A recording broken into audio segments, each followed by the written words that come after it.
I knew something was wrong the moment I saw his face.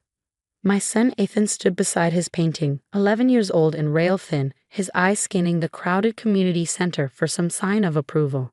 The art fair judges walked past his canvas without pausing, clipboards in hand, not even slowing their stride. I watched from across the room as Ethan's shoulders fell forward, his gaze dropping to the scuffed tile floor. And then I heard it, just loud enough to reach me through the crowd's murmur. A woman in an expensive blazer turned to her friend and said, "That's the boy whose father left. The one who lives in that apartment complex by the railroad tracks." I felt my throat tighten. My palms went clammy. I wanted to disappear and scream all at once. Instead, I stood frozen, watching my son's moment of pride dissolve into shame. My name is Olivia Reyes. I'm 38 years old, and for the past 3 years, I've been raising Ethan alone in a small town where everyone knows your business before you do. We live in Meadowbrook, Pennsylvania, the kind of place where your address determines your worth, and single mother still sounds like a failing grade to most people. Ethan's painting was extraordinary, not because I'm his mother and obligated to think so, but because it truly was. A sunset over water, but not the kind you'd expect from a child. No perfect orange circle, no triangular birds in the distance. His sunset was all emotion, dark blues and purples bleeding into fierce crimsons, the water beneath it turbulent and alive. He'd spent weeks on it, using techniques he taught himself from library books and YouTube videos we watched on my old laptop. When the school announced the regional art fair, Ethan had been hesitant. "Do you think I'm good enough, Mom?" he'd asked, his voice smaller than usual. The truth was, I didn't know. We couldn't afford art classes. His supplies came from discount stores and garage sales. But I'd seen how he lost himself in his art, how he'd sketch for hours with a focus that seemed impossible for most children his age. "Yes," I told him, with more confidence than I felt.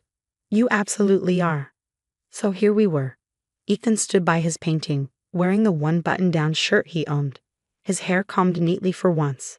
I'd taken the afternoon off from my job at the insurance office, using precious vacation hours to be here.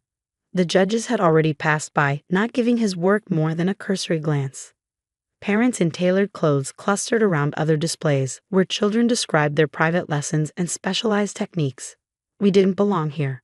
I could feel it in the subtle ways people avoided eye contact, how conversations shifted when I approached.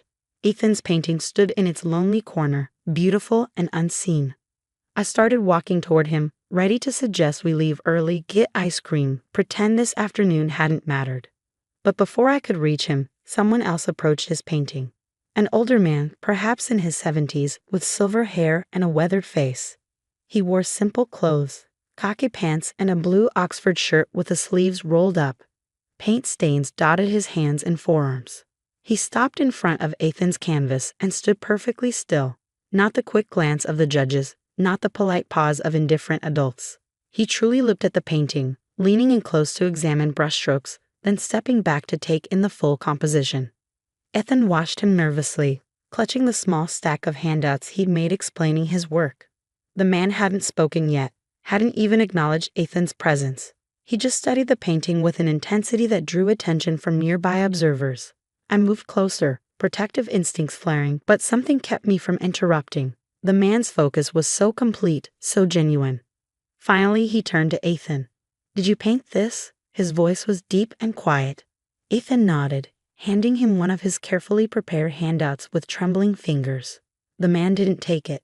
Instead, he asked, "What did you use for that effect in the water?" "The way the light seems to both reflect and penetrate the surface." Ethan blinked, surprised by the technical question. I layered thin washes of paint and then used the edge of a credit card to create the ripple patterns. "A credit card?" The man raised his eyebrows. "Mom's old library card." Actually, Ethan corrected himself. "And then I used my finger for the blurred sections." The man nodded slowly. "Resourceful. Inventive." He paused. "Masterful." By now, people had noticed the exchange. A small crowd began gathering around Ethan's previously ignored display. I recognized one of the judges, a woman with sharp glasses and an even sharper suit, trying to peer over shoulders. "My name is Robert Vieira," the man said, extending his hand to Ethan.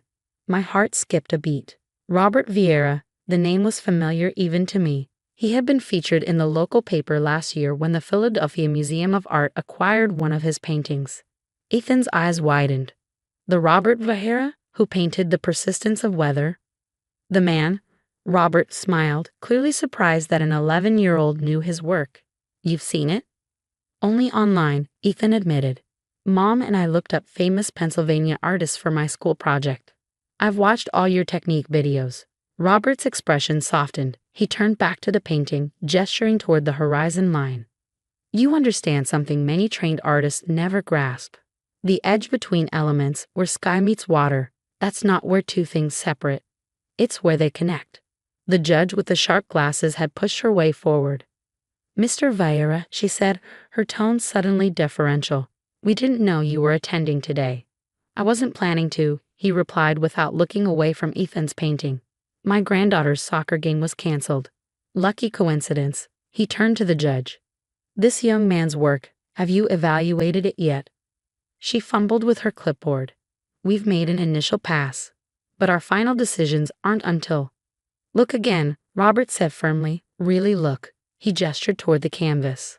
The emotional maturity alone is remarkable.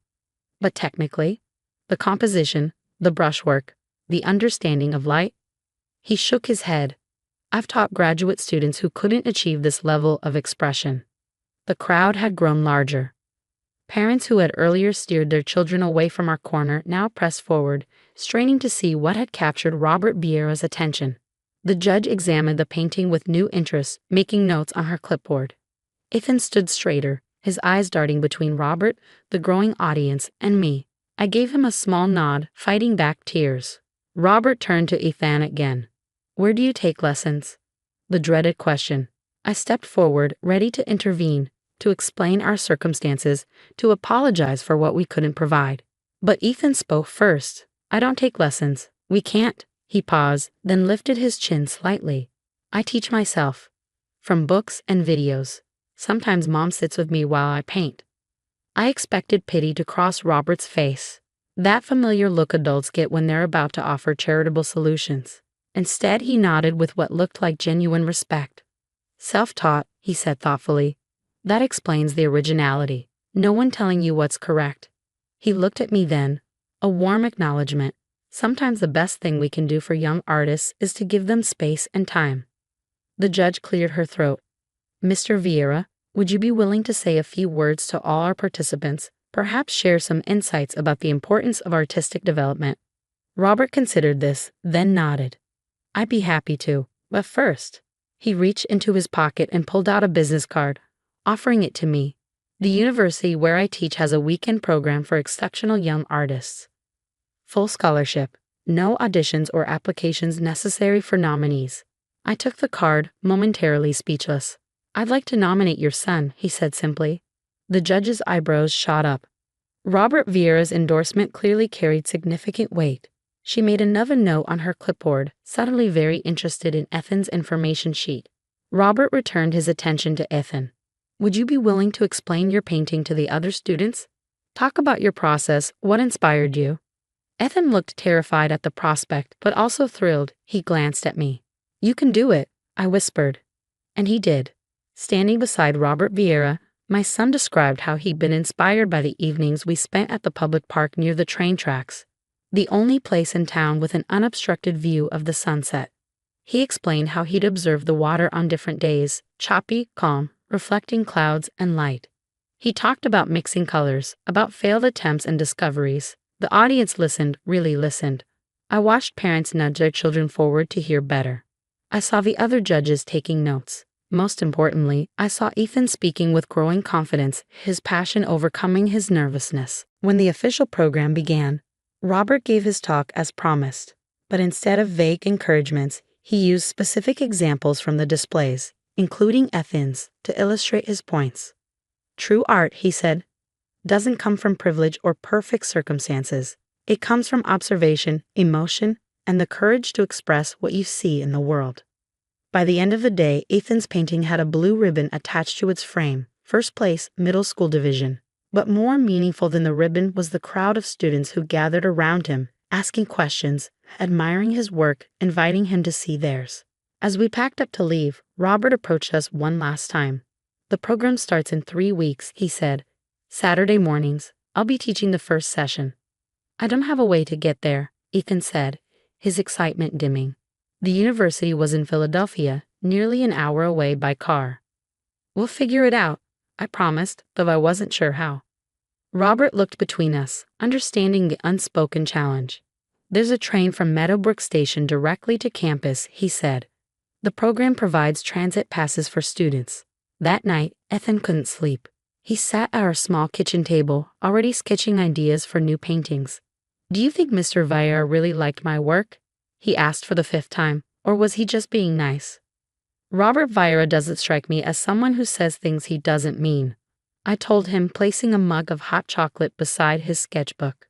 The other kids' parents all knew who he was, Ethan said. Melissa Chen's mom said he sells paintings for thousands of dollars, and he thought your work was exceptional, I reminded him. Ethan nodded, absorbing this. Mom? Today, when those judges walked past without looking at my painting, I thought maybe they were right, that I wasn't good enough. I sat down across from him. Ethan, look at me. He did, his eyes so serious in his young face. There will always be people who don't see your value, who look at where we live or our circumstances and make judgments, but that has nothing to do with your talent or who you really are. But how do you keep going when people don't believe in you? He asked. It was a question I'd asked myself countless times over the past 3 years. You find the people who do, I said finally, and you believe in yourself enough to keep creating until the right person notices. That was 6 months ago. Today, Ethan attends the weekend program at the university, where he's flourishing under Robert's mentorship. Robert connected me with the program administrator, who offered me a part-time position coordinating their community outreach efforts, a job I can do alongside my regular work, with flexible hours and better pay. We still live in the same apartment by the train tracks, but something fundamental has changed. Ethan walks differently now, head up, shoulders back. His art fills our small home, canvases stacked against walls, sketchbooks piled on every surface. He's been invited to display his work at the university student gallery next month. And me? I've learned something too. For years, I believed that success meant providing Ethan with everything he needed. The right neighborhood, the right opportunities, the right connections. I felt like a failure because I couldn't give him those things. But what he needed most wasn't a different zip code or expensive lessons. He needed someone to see him, truly see him, and believe in what they saw. Sometimes a single moment of recognition can change everything. Robert Vieira didn't change our lives by offering charity or pity. He changed our lives by paying attention, by recognizing talent in an unexpected place, and by using his influence to create opportunity. Not everyone has a Robert Vieira moment, but we all have the power to be that person for someone else, to look past circumstances and really see potential, to speak up when others are silent, to use whatever platform we have to amplify voices that might otherwise go unheard. As for Ethan, he still visits the park by the train tracks to watch the sunset. But now he brings other young artists from the program with him. This is where I got my inspiration. I overheard him telling them. Sometimes beautiful things come from unexpected places. And isn't that the truth? Sometimes the masterpieces come from the margins. Sometimes the most powerful voices are the ones we almost didn't hear. Sometimes all it takes to change a life is one person willing to stop, look closely, and say, I see you. I see what you've created. And it matters. If this story touched something in you, if you've ever felt overlooked, or if you've been the one who stopped to notice what others missed, share your experience. Remember that recognition is a gift we can all give, and sometimes it's the most valuable thing in the world. Thank you for reading. Thank you for seeing. And most of all, thank you for believing that every voice, every creation, every person deserves to be truly seen.